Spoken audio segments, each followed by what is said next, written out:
और NEET paper leak को लेकर अब तक यही कहा जा रहा था कि मुख्य आरोपी तो संजीव मुखिया है, लेकिन पेपर संजीव मुखिया तक कैसे पहुंचा, पुलिस इसकी कड़ी नहीं तलाश सकी थी।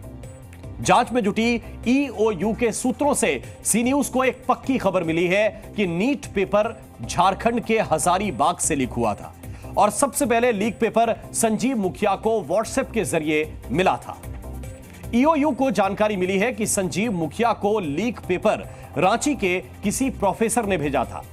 संजीव मुखिया ने लीक पेपर सिकंदर यादवेंदु के साथ साझा किया। इसके बाद सिकंदर से पेपर अमित आनंद और नीतीश कुमार को मिला। अमित आनंद और नीतीश ने लीक पेपर एग्जाम वाले दिन पटना में रटवाने का काम किया।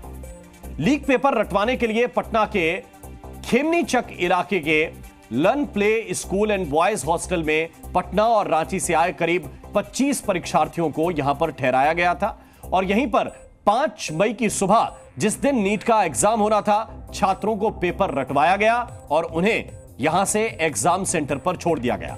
ईओयू को जांच के दौरान संजीव मुखिया के बारे में कई अहम जानकारियां भी मिली हैं। संजीव मुखिया नालंदा के नूरसराय हॉर्टिकल्चर कॉलेज का एक कर्मचारी है।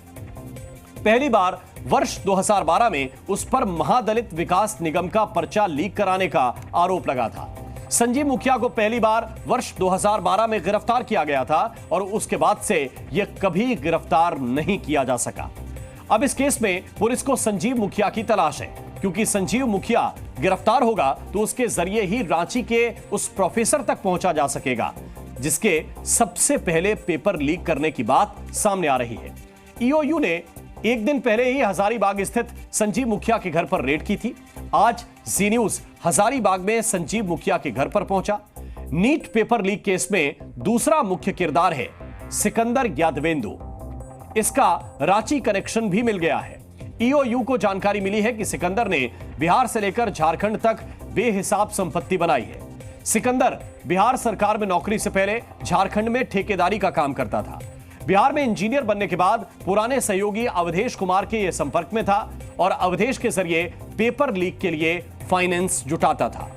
अब संजीव मुखिया और कथित प्रोफेसर ही दो ऐसे किरदार हैं जिनकी गिरफ्तारी से नीट पेपर लीक केस पूरी तरह से सुलझ सकता है।